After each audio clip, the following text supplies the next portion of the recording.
In this segment, we're going to use ShadeWave in a very unusual way. And if I were to give it a title, I'd call it Don't Do This at Home. But of course, I joke a little bit. But let's go through this. I believe number 31 here is going to be restored. And this photo is good photo, but there's no shade tab, so we can't use, there's no reference in here for us to use. The next one down, you can definitely see that the shade tabs here are rotated, and you really can't sample these just because of the rotation of the shade tabs. So let's look at the third one down. Third one down is much better. I can see the shade tabs and see the teeth okay.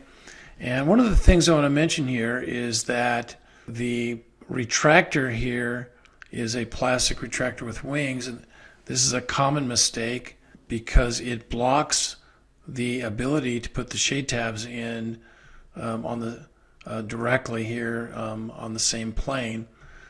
So that's one thing that I would do is use the metal cheek retractors. Notice that this photo is taken vertically and we recommend horizontally.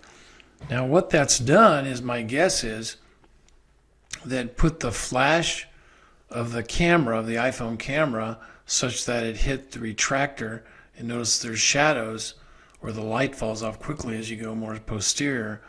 The concern here is that the shade tabs as well, I can see this part of the shade tab here near the incisal edge of the shade tab, the light fell off very, very quickly. So we're going to use this photo, but you have to be careful on how you sample the shade tabs. So let's go ahead and do that. I'm going to click on Process, and we're not going to click it in the middle, which we normally do, or on the incisal edge. And I like the A1 here. I'm going to click it right here because I think the light hits this part of the shade tab directly. So that's what I want to do, is sample it, and it's an A1, so we call it an A1. And let's go forward with processing the photo. We're going to click next to right click and color correct. So now we've color corrected the picture here. You can see that. So the A1 is mathematically a correct A1. So what are we going to do the shade on?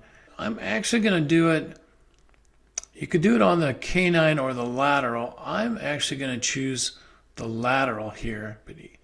Okay, so I'm going to put the region on the lateral, move this value box here in the middle, and I'm going to right click and crop, and then we're going to get the shade here. Okay, getting the different shades.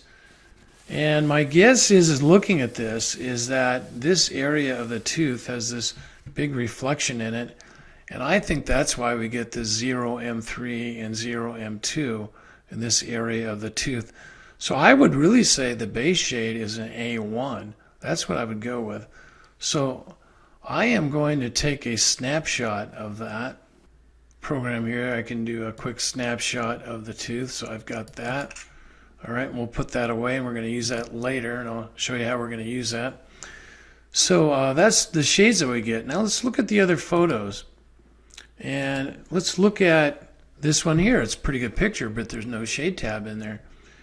So what do we know? Well, we know that the lateral, we know this part of it is an A1. This is a little unusual. Let's use this to sample it as a reference. Let's use the lateral as a reference because I know it's an A1. And we're going to avoid these reflections, these highlights. I'm going to click on it right there, click, and I'm going to call it an A1. So we're using, again, the tooth here as a reference. So let's go ahead and color correct it based on what we've clicked on. And if we put the box on the lateral, I'm sure we're going to get an A1. So let's do that. And indeed we do. Okay, so we see the base shade is an A1. Very similar. Okay, pretty darn similar to this one. Maybe it's a little different up here near the cervical part where you see A2, A3. Okay, that wasn't in the original one, but you can see it's pretty darn close. Okay, so let's do this. Let's put the corrected one here and the region back on. Now this time I'm going to sample this mandibular here, the cuspid down here. Let's sample this tooth because it's perhaps closer to the shade of the teeth as you go posterior. Should be the value should be a little bit lower. So let's do that one and see what we get here. Okay, so you can see, okay, we get A3 and C1. So I would go with this. I would go with the A3 as the base shade, and you notice as we get more translucency near the top, the value goes down and turns into a C1, but that's the shade that I would use. So I showed you that we got the shade from one where there was a shade tab, and we used that. We actually used the tooth as a reference instead of a shade tab.